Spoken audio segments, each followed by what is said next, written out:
Om Swastiastu. Jadi di sini saya akan mempresentasikan mengenai jawaban soal UTS. Sebelumnya, perkenalkan, nama saya Luribi Anggita Dewi dengan NIM 2417051195. Nah, langsung saja kita mulai presentasinya. Di soal pertama itu ada berikan contoh pengalaman hidup yang pernah kamu alami yang ada hubungannya dengan renungan berikut. Apapun perbuatan yang kau lakukan, engkau akan menuai hasil yang sepadan. Maka dari itu, engkau harus mengembangkan moralitas dan meresapkan nilai-nilai kemanusiaan. Ketika makanan menjadi basi, tidak ada gunanya menyimpan makanan tersebut. Karena ia akan menjadi basi. Engkau mungkin saja bisa menyembunyikan dosa-dosamu dari masyarakat, namun engkau tidak dapat menyembunyikan apapun dari Tuhan. Jadi, jawaban saya, dulu saya punya teman satu organisasi yang tidak saya sukai karena sikapnya yang bosi dan merasa paling benar. Ia bahkan pernah mempermalukan saya di depan umum. Diam-diam saya menyimpan rasa benci padanya. Saya bahkan menghindari berinteraksi dengannya. Tetapi anehnya dia tidak pernah membalas perlakuan saya.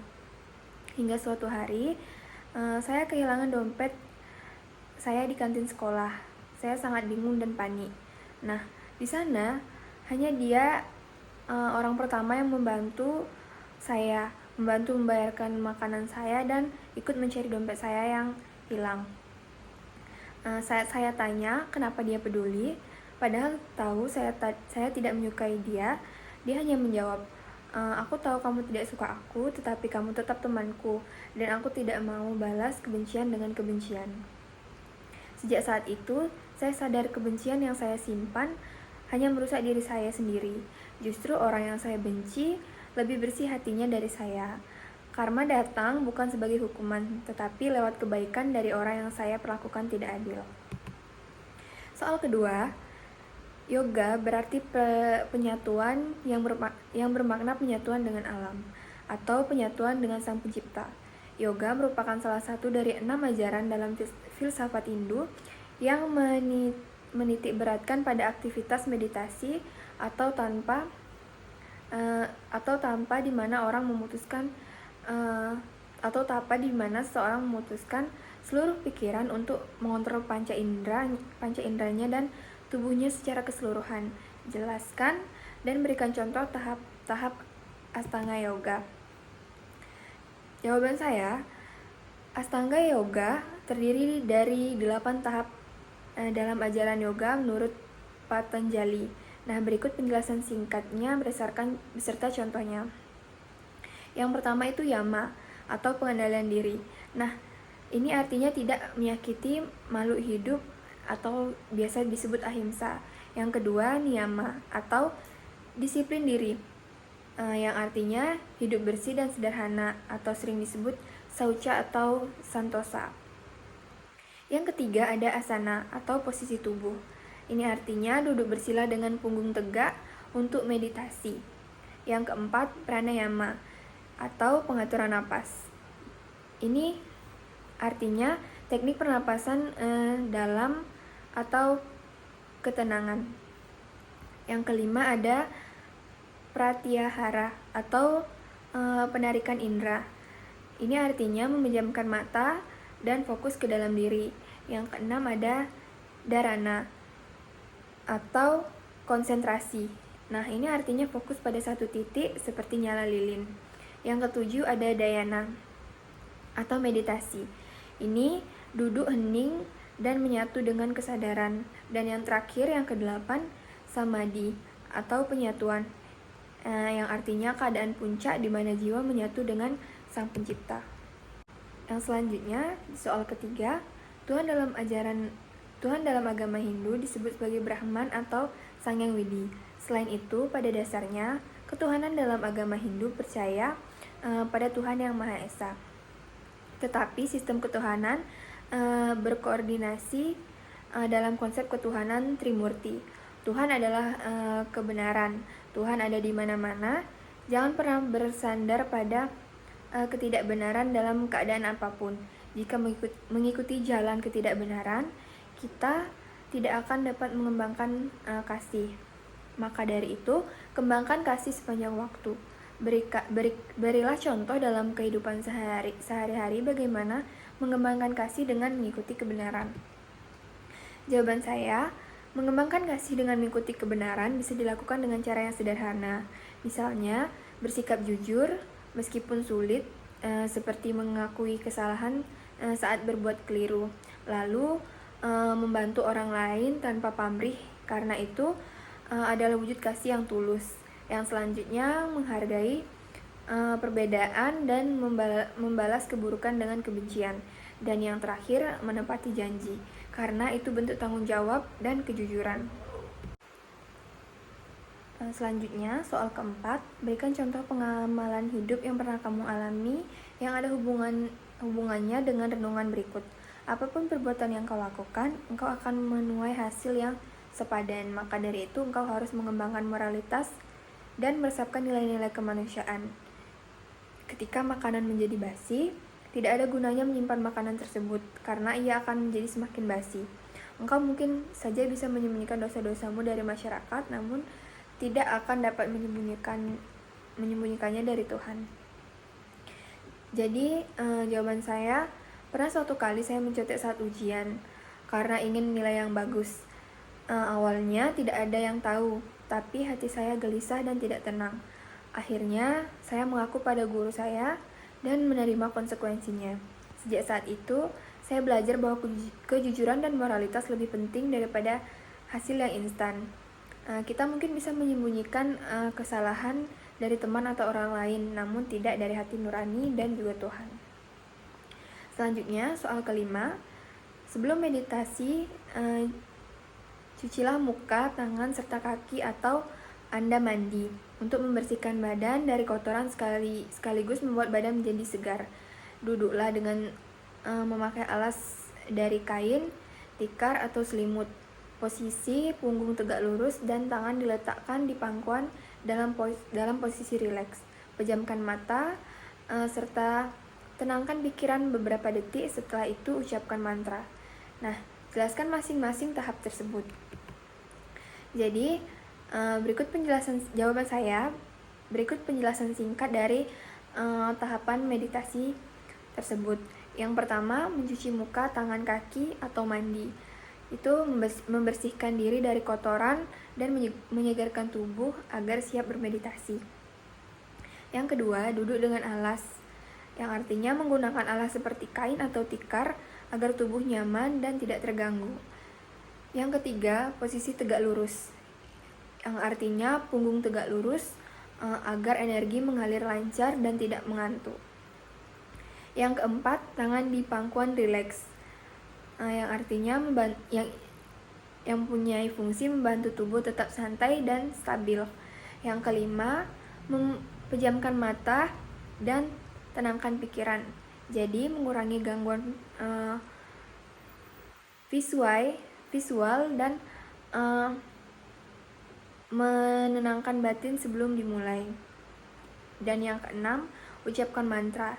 Itu membantu fokus dan menghubungkan diri dengan energi spiritual.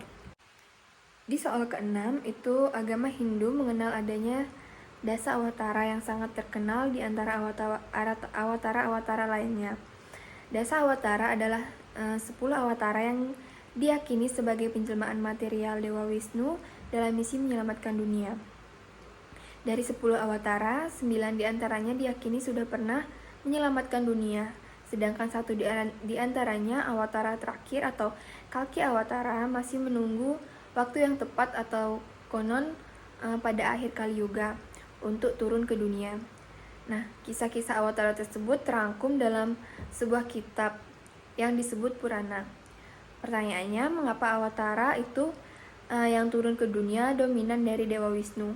Jelaskan dalam kehidupan sehari-hari, Anda dapat berperan seperti layaknya awatara. Jadi jawaban saya, awatara dominan dari Dewa Wisnu karena Wisnu adalah dewa pemelihara alam semesta yang bertugas menjaga keseimbangan dan menegakkan dharma, kebenaran saat dunia dilanda kekacauan. Nah, dalam kehidupan sehari-hari, kita bisa berperan layaknya awatara dengan menjadi penolong bagi yang lemah, lalu menjaga kejujuran, lalu melindungi lingkungan, serta menegakkan kebenaran dan keadilan dimanapun kita berada. Itu adalah wujud kecil dari misi menjaga keharmonisan seperti yang dilakukan para awatara.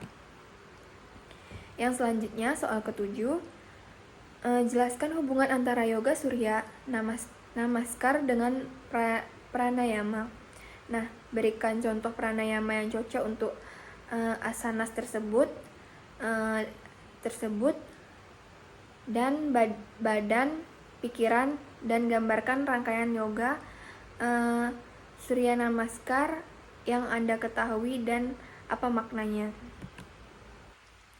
Jadi jawaban saya, surya namaskar adalah rangkaian gerakan yoga yang disinkronkan dengan pranayama atau pengaturan napas untuk menyeimbangkan tubuh dan pikiran. Hubungannya adalah gerakan asana, latihan lebih fokus dan bertenaga, mengikuti irama napas, menjadikan latihan lebih fokus.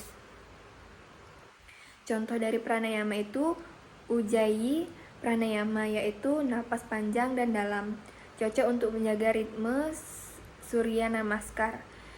Ini memiliki makna penghormatan kepada matahari sebagai sumber energi dan kehidupan. Nah, rangkaian 12 gerakan surya namaskar ini, yang pertama ada pranama sana, yang artinya berdiri dan berdoa. Lalu yang kedua hasta uttanasana, yang artinya angkat tangan dan lengkungkan ke belakang. Yang ketiga padastasana, yang artinya membungkuk, tangan menyentuh kaki. Yang keempat aswa pancalanasana, yang artinya kaki kanan ke belakang, pandangan ke atas. Yang kelima dandasana, yang artinya posisi push up. Yang keenam astanga namaskara, yang artinya 8 titik tubuh menyentuh landai. Yang ketujuh bhujangasana, yang artinya posisi kobra. Yang kedelapan parvatasana, yang artinya posisi segitiga atau anjing menghadap ke bawah. Yang kesembilan aswa sancalanasana, yang artinya kaki kiri ke depan, pandangan ke atas. Yang ke-10 padastasana, yang artinya kembali membungkuk. Yang 11 hasta uttanasana, yang artinya angkat tangan ke atas lagi. Dan yang ke-12 pranamasana, itu artinya kembali ke posisi awal. Soal ke-8, ide Sang Yang Widiwasa bersifat Vyapi Vyapaka, ada di mana-mana. Jelaskan bagaimana Anda membuktikan bahwa Tuhan ada di mana-mana. Jadi jawaban saya, kita dapat membuktikan Sang Yang Widiwasa ada di mana-mana atau Vyapi Vyapaka melalui pengamatan sederhana dalam kehidupan sehari-hari. Itu seperti udara yang kita hirup tidak terlihat tapi ada di sekitar kita dan memberikan kehidupan. Yang kedua, matahari yang menyinari seluruh dunia tanpa pilih kasih, melambangkan kasih Tuhan yang menyeluruh. Yang ketiga, tumbuh-tumbuhan, hujan, dan alam bekerja seimbang. Itu semua menunjukkan kekuatan ilahi yang hadir mengatur alam semesta. Dan yang terakhir, hati nurani yang membimbing kita membedakan benar dan salah, agar wujud kehadirannya adalah wujud kehadirannya dalam diri manusia. Soal ke-9, berikan contoh dalam kehidupan sehari-hari bagaimana mengembangkan kasih dengan mengikuti kebenaran dari hukum karma pala. Jadi jawaban saya, contoh mengembangkan kasih dengan mengikuti kebenaran dari hukum karma pala dalam kehidupan sehari-hari itu, yang pertama ada memberikan pertolongan tanpa mengharapkan balasan. Yang kedua, mengampuni kesalahan orang lain. Yang ketiga, berbicara jujur dan lembut. Yang keempat, berbuat adil dalam setiap tindakan. Lanjut ke soal terakhir, soal 10, itu yoga dan meditasi adalah salah satu cara untuk kita bisa mendapatkan ketenangan jiwa, perasaan damai, dan bisa melepaskan kita dari rasa stres. Yoga dan meditasi bisa dilakukan oleh semua agama, bukan cuma untuk pemeluk agama Hindu. Karena sebenarnya yang dilakukan pada saat kita melakukan meditasi yoga adalah menenangkan pikiran, pemusatan pikiran, dan pengaturan nafas. Jelaskan mengapa yoga asanas penting untuk meditasi. Jadi, yoga asanas penting untuk meditasi karena membantu menyiapkan tubuh agar dapat duduk diam dalam waktu yang lama tanpa merasa sakit atau tegang. Gerakan dalam asanas juga melepaskan ketegangan otot dan menenangkan sistem syaraf sehingga pikiran menjadi lebih rileks. Selain itu, asanas juga membantu menyeimbangkan energi dalam tubuh dan melatih konsentrasi melalui pengaturan napas yang selaras dengan gerakan. Dengan tubuh yang nyaman dan pikiran yang tenang, meditasi dapat dilakukan lebih dalam dan efektif. Sekian presentasi dari saya akhiri dengan Om Santi Santi Santi Om.